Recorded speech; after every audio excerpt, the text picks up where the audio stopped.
E aí, galerinha, maravilha da natureza, como é que vocês estão? Tudo bem? Tranquilo, sossegado? Espero que vocês estejam bem, relaxados, aí encaixadinhos nos seus assentos e pronto para mais uma aula sobre propagação de calor.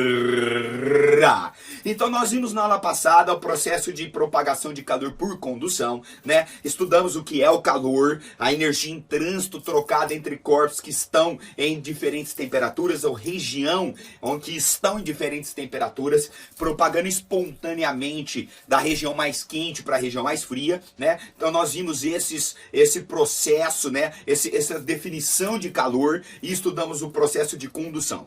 Para arrematar os três processos e falar de mais alguns exemplos, nós vamos ver hoje, primeiramente, o de convecção térmica. Quando ocorre a convecção, galera, como ocorre a convecção? Esse é o processo de propagação de energia que ocorre por meio do movimento de partículas, por movimento de fluidos, tá? Pode ser líquidos ou gases, devido à mudança de densidade, certo? Falando assim parece coisa do cão, né? Coisa loucura, mas não é. Olha só, os exemplos, eles são mais enfáticos em mostrarmos sobre esse processo. Manja o ar-condicionado. Onde é o local mais adequado para se instalar o aparelho de ar-condicionado? A parte de cima do ambiente. Por quê, galera? Por que motivo a grande maioria, né? Porque tem uns que são meio burrão, mas a grande maioria dos ares condicionados são colocados no ambiente superior, na parte do ambiente, parte de cima do ambiente. Ora, quando o ar gela, ele fica mais denso. O ar denso desce, o quente sobe, o ar frio desce, o quente sobe, o ar frio desce, o quente sobe. A gente cria correntes de convecção, tá? Um movimento do fluido fazendo com que essa energia seja transferida. Então, a gente tem a convecção térmica acontecendo pelo movimento de fluidos, no caso de gases. Olha só, não vai entrar na sala e ter um tornado jogando a ventania, né, achando que é o Katrina passando lá um furacão. Não, é o movimento desse fluido que vai promover a transferência de energia. E o aquecedor, aonde ele é colocado? O aquecedor deve ser colocado embaixo, criando correntes de convecção. O ar quente sobe, o ar frio desce, o ar quente sobe, o ar frio desce. A gente tem correntes de convecção acontecendo ali. Pode ser que você me diga assim, Ganso, lá na minha casa, na casa da minha avó, sei lá eu, né?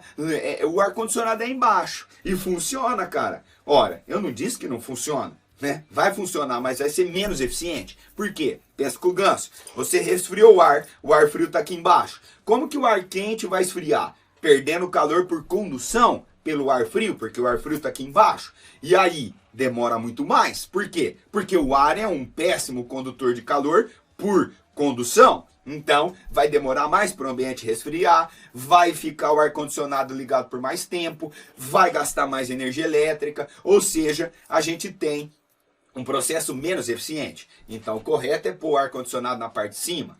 Os congeladores das geladeiras são em cima, a grande maioria deles. Por quê? Porque é o ar frio que sai lá do congelador e entra na geladeira aqui na parte de baixo, o frio desce, o quente sobe, o frio desce, o quente sobe. Por isso que as prateleiras ou são gradezinhas, né? Ou são com furinhos, ou estão afastadas um pouquinho da porta da geladeira, justamente para promover essa convecção de uma forma mais eficiente, sacaram? Outro exemplo muito louco, né, de propagação de calor por convecção são as brisas. Olha que doido, né? Aqui, ó, se você já foi à praia, você já deve ter sacado isso. Quando você vai lá de manhã, né, de dia e tal, a areia tá quente, parece que você tá pisando no demônio, certo? Tá quente pra diabo. E o mar, ele tá geladinho. O que acontece? O ar que esquenta sobre a areia sobe, cria uma região de menor pressão e sopra uma brisa, né, que vem lá do mar para terra. Então, se você for na praia algum dia e perceber aqueles caras vendendo papagaio, pipa, cartola, sei lá eu, né, você percebe que aquilo tende a estar virado para o lado da cidade. Porque num dia normal a gente tem uma brisa marítima que vem do mar. Num dia normal, quero dizer assim, sem tornado, sem chuvarada, sem nada disso. Um dia normal. Quando você vai à praia à noite, o ar, a areia tá geladinha, certo? A areia tá geladinha e o mar ainda tá quente. Não tá fervendo, né, velho? Mas tá quente. Aí acontece o processo inverso. O ar que tá sobre a água que esquenta um pouquinho sobe e o ar frio aqui, ó, ele sopra na brisa que vem da terra, brisa terrestre. Isso nada mais é do que um movimento de fluidos devido à diferença de temperaturas. A gente tem a convecção. Aqui, ó, sabe aqueles exaustores? Quando você olha em cima dos barracões, de galpões, tem um negócio meio cromadão assim que fica girando, né? O que é aquilo ali? Aquilo ali é um exaustor. O ar quente sobe, sai pelas frestas, faz aquele negócio rodar e succiona o ar quente, o ar frio entra por baixo. Aquele negócio deixa o ambiente um pouco mais ameno. Não vai ficar geladinho, mas vai ficar mais ameno. Beleza? Então esse é o processo de propagação de calor por convecção. E o terceiro processo, que é o único que acontece no vácuo, é a irradiação térmica. É o processo que ocorre por meio de ondas eletromagnéticas. Meus amiguinhos, a faixa de frequência de onda eletromagnética que nos dá sensação térmica é a do infravermelho, ok? Então a faixa do infravermelho é a faixa que nos dá essa sensação de calor. Belezeira? E aí a gente tem um grande exemplo, né, que é o efeito estufa, tá?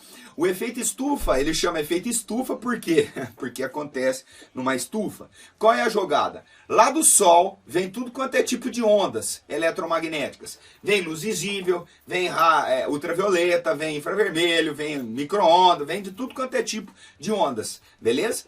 Grande parte dessa energia passa aqui para dentro da estufa, pelo vidro ou pelo plástico, se for uma estufa mais modesta. Tá? Ao aquecer aqui as paradas dentro da estufa, essas paradas irradiam calor. Porque da mesma maneira que eles absorvem, eles tendem a devolver, senão a bagaça ia esquentar para sempre. Não é isso que acontece? Então, absorve e irradia.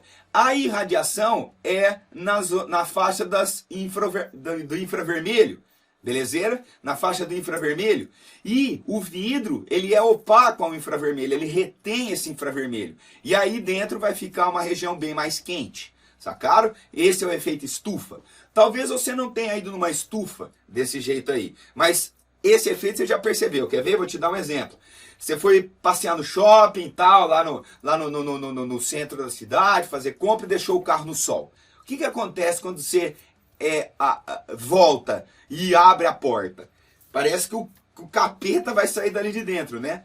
Aquilo ali é o efeito estufa. A luz, né, a energia radiante do sol entrou no carro, foi absorvido pelo banco, pelo painel e tal, irradiou e aquele vidro reteve. Por isso que uma galera coloca no para-brisa da frente um bagulho espelhado, né? Vocês já viram uma proteção espelhada? A proteção espelhada reflete essa radiação, tá? Porque a onda, ela tende a refletir nessas superfícies metálicas, superfícies polidas. Então, por isso que a galera põe, atenua esse efeito. Nós somos bichos que irradiam energia na forma do infravermelho. Galera, por isso que tem aqueles sensores de presença que disparam um alarme, que acende uma luz dentro de um local, de um banheiro, de uma sala, né? Aqueles são sensores de presença. Eles captam o infravermelho. Se a gente apagasse as luzes, né, de um local e tivesse uma câmera de infravermelho, ia perceber a nossa silhueta irradiando calor. Olha só que doideira. Não vai ver a cor do olho da pessoa, se a pessoa está com uma roupa vermelha ou preta, nada disso. Mas vai ver a silhueta da pessoa porque a gente irradia calor. Tem até alguns bandidos que se envolvem no papel alumínio para ir assaltar. Olha que genial, né? Por quê? Ao se preencher com o papel alumínio e atenua a irradiação do corpo e às vezes o sensor não capta. Olha só que loucura, né? Então, esses exemplos estão relacionados com a irradiação térmica, que é o único processo que também acontece no vácuo. Por isso que a energia do Sol chega para nós. Belezeira? Agora, voltando para o efeito estufa, galera, o efeito estufa ele também acontece na atmosfera. Os gases da atmosfera, né, o dióxido, monóxido de carbono, vapor de água, né, esses gases, eles retêm o infravermelho, que se irradiaria para o espaço novamente. A nossa atmosfera, ela faz o papel de uma estufa. E esse efeito ele é importante para nós. Tá? O efeito estufa é importante, porque senão nosso planeta seria numa temperatura muito menor, muito baixa. Ok? Talvez a gente nem estaria aqui para contar isso. O problema depois da Revolução Industrial é que nós estamos aumentando esse efeito estufa. Nós estamos jogando mais gases na atmosfera e está retendo mais calor. E aí o ambiente está aumentando de temperatura, podendo causar catástrofes, né? Derreter o gelo lá dos polos, enfim. Então a gente tem que ficar esperto com essa parada aí do efeito estufa ser amplificado, apesar dele ser necessário para nós. Beleza? Muito bem. Então esses são os 3 processos. Condução, convecção e irradiação. Condução nós vimos na primeira aula, irradiação e convecção nós vimos nessa aula. Agora eu vou dar um outro exemplo para vocês, que é o da garrafa térmica. Galera, a garrafa térmica a gente usa com qual finalidade? Manter a temperatura do que está lá dentro. Se a gente põe o café quentinho, a gente quer que ele fique quente por mais tempo. Se a gente coloca um suco gelado, a gente quer que ele fique gelado por mais tempo. Então o que a gente tem que fazer? Atenuar as trocas de calor. Olha só, galera, essa é uma garrafa térmica e dentro da garrafa térmica a gente tem esse bulbo. Olha aqui, ó, a gente tem uma tampa que tem que ser bem legal, né, bem isolante. A gente tem dentro lá da garrafa térmica, a gente tem esse bulbo aqui, ó, esse bulbo metal, olha só, que é feito de vidro. As paredes de vidro, elas já são boas isolantes. Como nós temos uma parede dupla, retira-se o ar do meio dessas paredes, criando um vácuo. Esse vácuo atenua condução e convecção, porque necessitam do meio para acontecer.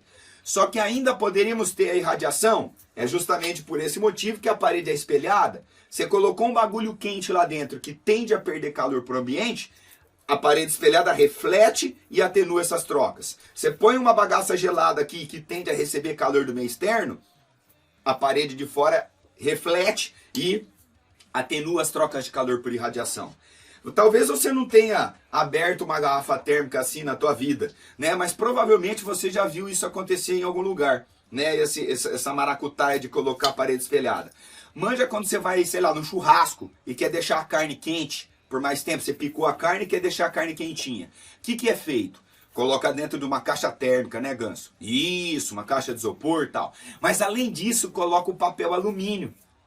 Por quê? Para atenuar as trocas de calor por irradiação.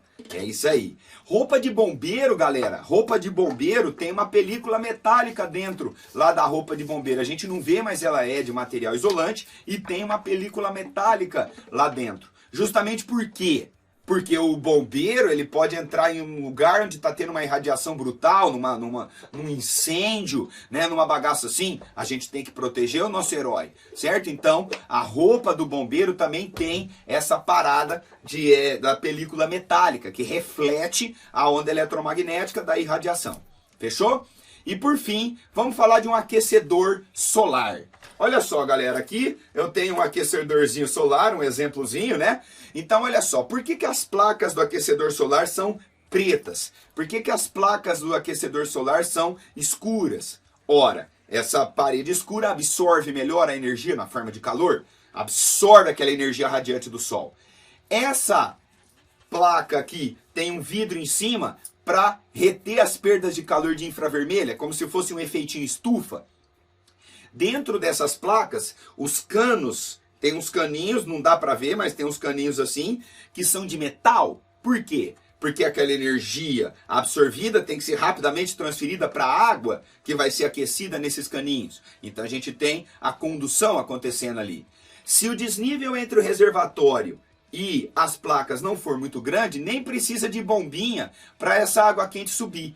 Por quê? Porque a água fria entra aqui por baixo, ó, do aquecedor, né? A gente tem o caninho aqui, ó, por baixo.